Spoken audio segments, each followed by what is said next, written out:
So a lot has happened since I last spoke with you, particularly as it pertains to our new election maps. Back in November 4th, the General Assembly passed new election maps that would be in effect in this election year and in the coming years as well. So they passed new maps for congressional districts as well as North Carolina House and North Carolina Senate districts. And those maps were initially passed along party lines. They did not require the governor's approval, or the governor didn't have an opportunity to veto those maps. And so they went into effect and were almost immediately challenged by a number of plaintiffs. And so there were several lawsuits filed. Ultimately, those lawsuits were consolidated and assigned to a 3-judge panel of the Court of Appeals. And so that's how the case sort of evolved.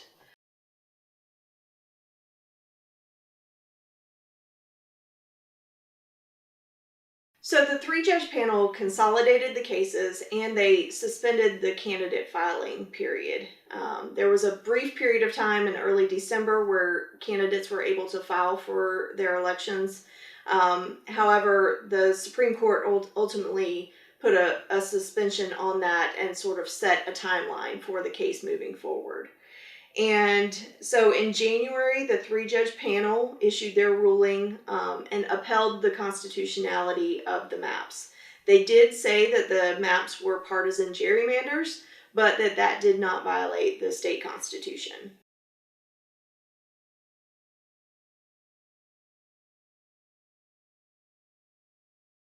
From there, the case went to the North Carolina Supreme Court, and the Supreme Court found that the maps were partisan gerrymanders and that that violated the state constitution.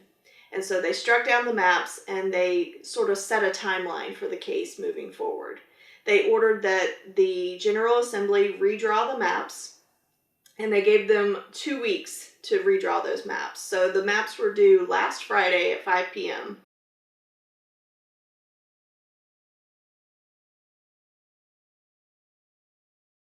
So with 2 weeks to redraw the maps, the General Assembly went back to work. The process was a little bit different than they had done in the beginning. When they initially drew the maps, there was public input. Map drawing was done on camera and in open session that anyone could view. But with 2 weeks to redraw them, they had to move a little faster, and so there wasn't quite as much visibility into what they were doing. Ultimately, though, they did come out of the process with 3 maps. The North Carolina House map was passed on wide bipartisan margins, and so that was almost passed unanimously out of both the North Carolina House and the North Carolina Senate. The congressional map, as well as the North Carolina Senate map, those were passed more closely along party lines. But the maps were all completed last Friday, and they were submitted to the court as ordered by 5 p.m. And so from there, it went back to the maps went back to the trial court to take another look.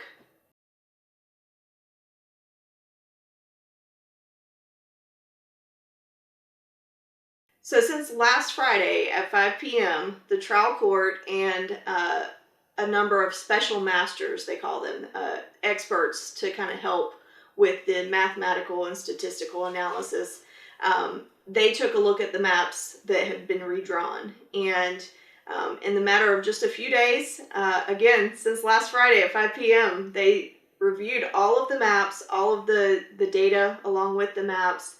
And on Wednesday of this week, at around noon on Wednesday, the trial court said that the North Carolina Senate and North Carolina House maps met the criteria that had been set out by the North Carolina Supreme Court and that those were constitutional. However, they said that the congressional map that the General Assembly had submitted needed a few tweaks in order for it to be constitutional. So, along with their special masters, the court essentially took what the General Assembly had done and made some changes to it to make it constitutional. So we now have two maps, the North Carolina House and North Carolina Senate, that were passed by the General Assembly that have been upheld by the trial court. And we have one map that has been redrawn by the trial court.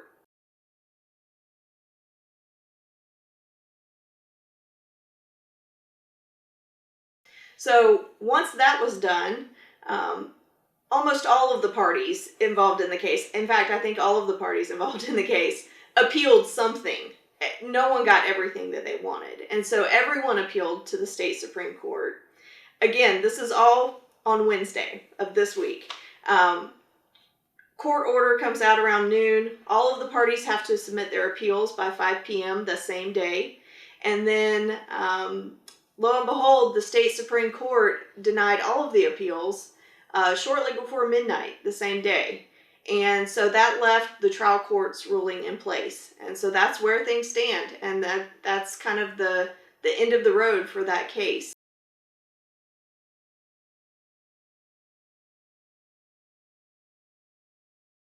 So with the Supreme Court's denial of the appeals, that leaves the maps that the trial court had upheld and redrew in place.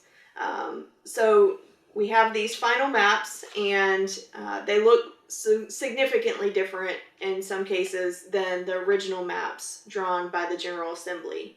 And so back in early December, when the candidate filing period was briefly open and then closed, a lot of folks had filed for their elections. And now that the maps have been redrawn, a lot of folks are trying to figure out what's next. Many of the incumbents were protected by the maps, and so a lot of them don't really have as much of a decision to make. But particularly where new districts have been drawn, or where there aren't any incumbents, there are a lot of folks looking at those areas and asking themselves, where do I want to run? Where does it make sense? And so a lot of candidates are trying to figure things out right now. So we're seeing some announcements already about new changes to filings. We'll continue to see more in the coming days. There is a flurry of activity around the candidate filing right now as people try to figure out what these new maps mean for them and for their districts.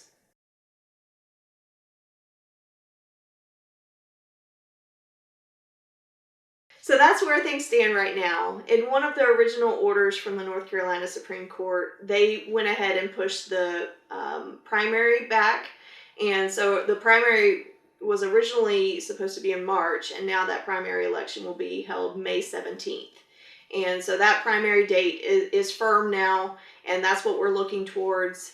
So we'll see a lot of activity between now and then, particularly as candidates gear up their campaigns and really hit the ground running. So we'll continue to keep an eye on things, and we'll continue to keep you posted.